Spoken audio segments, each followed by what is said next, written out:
Hello guys, welcome back to my channel Supriya daily ব্লগে তোমাদের সবাইকে স্বাগত। তোমরা সবাই কেমন আছো? আশা করি ভালো আছো। তো আমিও ভালো আছি। এখন থেকে আমি আমার ব্লগটা শুরু করছি। এখন বাজে সকাল 9টা। তো এখন থেকে আমি আমার ব্লগটা শুরু করছি। আজকে সারাদিন আমি যা যা করব তোমাদের সাথে শেয়ার করব, তোমরা দেখতে থাকো। আর যদি ভালো লাগে আমার ভিডিও অবশ্যই লাইক করো আর কমেন্ট করে আমাকে জানিও যে কেমন হয়েছে। আর তোমরা কি ভিডিও কেমন ভিডিও দেখতে চাও তো আমাকে অবশ্যই জানাতে পারো। তো আমি সেরকম ভিডিও দেওয়ার চেষ্টা করব। তো চলো দেখতে থাকো। দেখো, তোমাদের সাথে কথা বলতে বলতে আকাশ কেমন পুরো মেঘে ভর্তি হয়ে গেছে, অন্ধকার হয়ে গেছে। মানে মনে হচ্ছে এক্ষুনি বৃষ্টি নেমে যাবে। তো নামবে, ও যা মেঘ করেছে না। আর এই দিকে দেখো আমি পাতা রেডি করে নিয়েছি। তোমাদেরকে বললাম যে আজকে আমি ইলিশ মাছের পাতুরি করব। তো পাতাটাকে ধুয়ে ভালো করে প্লেটে দিয়েছি। আর এইদিকে মাছটাকে আলু দিয়ে লঙ্কা, হলুদ, নুন আর একটু রসুন থেতো করে দিয়েছি। এই কটা জিনিসই দিয়েছি, পরিমাণ মতো দিয়ে মেখে নিতে হবে। আর একটু সর্ষের তেল, সেগুলো দিয়ে ভালো করে মেখে নিতে হবে। মানে মাছগুলোকে ভালো করে যেন মাছের মধ্যে লঙ্কা হলুদগুলো মিশে যায়, তেমন করে ভালো করে একটু মাখিয়ে নিতে হবে। তারপরে এই যে পাতাটা আমি মানে প্লেটের উপরে রেখেছি, ওই পাতাটার মধ্যে একটু সর্ষের তেল দিয়ে ভালো করে একটু মাখিয়ে নেবে। তারপরে এই মাছগুলোকে ধরে আস্তে আস্তে করে একটা একটা করে সাজিয়ে দেবে। দেখো আমি কীরকম করে সাজাচ্ছি, তোমরাও এরকম করেই সাজাবে, ঠিক আছে? আর বেশি প্রেশার দেবে না, তাহলে কিন্তু পাতাটা ফেটে যাবে। আর যদি পাতাটা ফেটে যায় তাহলে কিন্তু ঝোল পড়ে যাবে, তেল পড়ে যাবে নিচ থেকে, তখন কিন্তু আর টেস্ট হবে না। হ্যাঁ, আর তো আস্তে আস্তে পাতার ওপরে একটা একটা করে মাছগুলোকে চারিদিক দিয়ে গোল রাউন্ড করে সাজিয়ে দেবে। সাজিয়ে দেওয়ার পরে যে মানে আলুগুলো আছে না, কুচি কুচি করে যেগুলো মানে দেবো, সেগুলো মাঝখানটাতে সাজিয়ে দিতে হবে। তো দেখো আমি সাজিয়ে দিয়েছি পুরো গোল করে, দেখো মাছগুলোকে দিয়েছি আর মাঝখানে আলুগুলোকে দিয়েছি। তো এরপরে আমি গ্যাসটা জ্বালিয়ে দেব। তো বন্ধুরা, গ্যাসটা জ্বালানোর সময় প্রথমে একটু জোরে হিটার দিয়েই এটাকে জাল দিতে হবে। তারপরে খানিকক্ষণ পরে গ্যাসের হিটারটা একটু কমিয়ে দিতে হবে, লো হিটারে। এই দেখো এটা এখন আমি হাই হিটারে রয়েছে।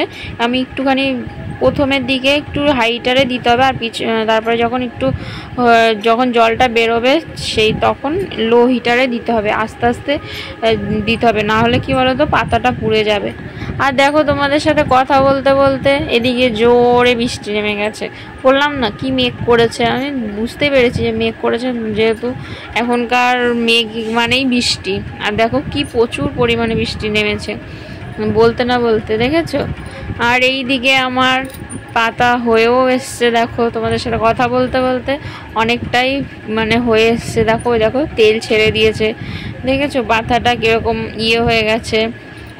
অনেকক্ষণ মানে একটু যখন দেখবে ঝোলটা মানে টেনে টেনে এসছে, তখন কিন্তু ওই পাতাটাকে একটা থালার উপরে টেনে নামিয়ে নিতে হবে। হ্যাঁ, তো টেনে নামিয়ে নেওয়ার পরে আমি আর একটা পাতা যেটা ধুয়ে রেখেছি, দুটো পাতা ভালো দেখে ধুয়ে রেখেছি, তো ওই পাতাটা এই থালার উপরে দিতে হবে। আর একটা ছেঁড়া পাতা আগে, এই দেখো এই পাতাটা ভালো পাতা, কিন্তু এটা কিন্তু আমি মাছ মানে এপিট ওপিট করে, এই পিঠটা ভাজা হয়ে গেছে, তো এবার আমি ওই পিঠটা ভাজবো বলে এই পাতাটা এই মাছের ওপরে দিয়েছি আর এই থালাটা ওপরে দিয়ে দিয়েছি। এবার আমি এইটাকে উল্টে দিলাম, দেখেছো? এবার আমি উল্টে দেওয়ার পরে এই থালাটাকে আমি উঠিয়ে নিলাম।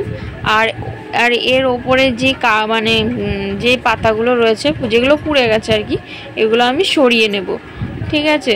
তো সরিয়ে নেওয়ার পরে আমার এখানে আর একটা পাতা রাখা রয়েছে। দেখো, এটা কিন্তু ভালো না, এটা কিন্তু ছেঁড়া পাতা, দেখেছো?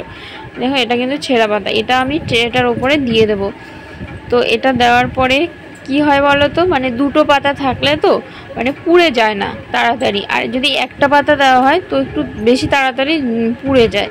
এর জন্য আমরা দুটো পাতা দিই, একটা মানে নিচে দিই আর একটা মানে যেটা মাছটা ফিরিয়ে দিলাম সেই পাতাটা দেবো। তো দেখো আমি এই ওপরের পাতাটা আমি আস্তে আস্তে করে খুন্তিতে করে মানে মাছগুলোকে ছাড়িয়ে নিয়ে আলুগুলোকে ছাড়িয়ে নিয়ে এই পাতাটা কিন্তু আমি উঠিয়ে ফেলবো, ঠিক আছে। তো দেখো আমি আস্তে আস্তে পাতাটাকে উঠিয়ে নিলাম। দেখো কোনো তেল পড়েনি কিছু না, পাতাটা মধ্যে কত সুন্দর আলুটাকে আমি ঝেড়ে দিচ্ছি যে খুন্তি দিয়ে ঝপঝপ করে পড়ে গেল, কিন্তু যদি পাতাটা ছেঁড়া হতো তাহলে কিন্তু পুরো লেগে পড়তো, তখন আর ভালো লাগতো না। তো দেখো কি সুন্দর করে ছেড়ে গেল। এবার আমি কি করব, এই পাতাটাকে ধরে আস্তে আস্তে আমি মানে যেগুলো মাছগুলো দেখো ঠিকঠাক করে দিলাম। তো এরপরে আমি পাতাটাকে ধরে প্লেটের ওপরে আমি বসিয়ে দেব। তো দেখো আমি এই থালাটা শুদ্ধ নিয়ে প্লেটটার কাছে গিয়ে আমি পাতাটাকে এবার প্লেটের উপরে দিয়ে দেব। তো দেখো আমি পাতাটাকে প্লেটের উপরে দিয়ে দিয়েছি দেখো। তো এবার কি করতে হবে বলো তো, জোরে হিটার দিলে কিন্তু হবে না, আস্তে হিটারেই দিতে হবে, ঠিক আছে। লো হিটারেই কিন্তু হবে, না হলে কিন্তু জোরে হিটার দিলে কিন্তু পুড়ে যাবে, তখন কিন্তু আর ভালো লাগবে না, তখন পোড়া পোড়া আবার গন্ধ হয়ে যাবে, তখন কিন্তু একদমই টেস্ট থাকবে না। আর দেখো এই মাছ মানে পাতাটা যখন একটু পুড়ে পুড়ে আসে না, তখন এত সুন্দর একটা স্মাইল ছাড়ে না, কি বলবো। তোমরা যখন করবে তোমরা বুঝতে পারবে নিজেরাই যে এত সুন্দর একটা গন্ধ ছাড়ে, যে খুব সুন্দর, মানে ভীষণ সুন্দর লাগে। আর এইদিকে দেখো আমার শাশুড়ি ময়দা মেখে রেখেছে বড়া করবে বলে। তো দেখো ওদিকে মাখতে মাখতে আমার কিন্তু এদিকের মাছ পাতাটা হয়েও গেছে। এপিঠ ওপিঠ দুপিঠে কিন্তু দেখো একটু কি সুন্দর দাগ দাগ লেগে লেগে রয়েছে, দেখেছো।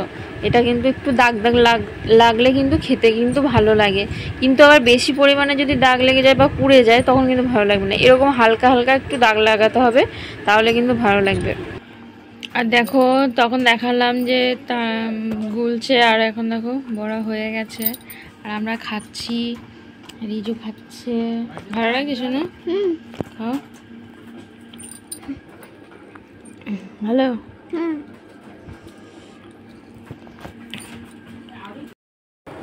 তো বন্ধুরা তোমাদেরকে তো পুরো ভিডিওটাই দেখালাম কেমন করে কি করতে হবে। তো তোমরাও বাড়িতে একবার চেষ্টা করে দেখো এমন করে করার, তো দেখবে ভালো লাগবে খেতে, আর অবশ্যই খুবই টেস্টি হয়, সত্যি বলছি। তোমরা বাড়িতে ট্রাই করে দেখো একবার, যে খুবই টেস্টি হয়। আর আমার যদি ভিডিওটা ভালো লাগে অবশ্যই লাইক করো, কমেন্ট করো আর শেয়ার করে দিও। আমার চ্যানেলটাকে সাবস্ক্রাইব করো। তো তোমরা আমার পাশে থেকো, আমি তাহলে এগিয়ে যেতে পারবো। আর তোমরা আমাকে কমেন্ট করো, আমার কিন্তু কমেন্ট করতে সত্যি খুব ভালো লাগে। তোমরা আমাকে কিন্তু কমেন্ট করে জানিও কেমন হয়েছে, কেমন লাগলো। তো আমার পাশে থেকো, এখনকার মতো এইটুকুই, আর পরবর্তী ভিডিও নিয়ে আসছি। তো চলো টাটা বাই।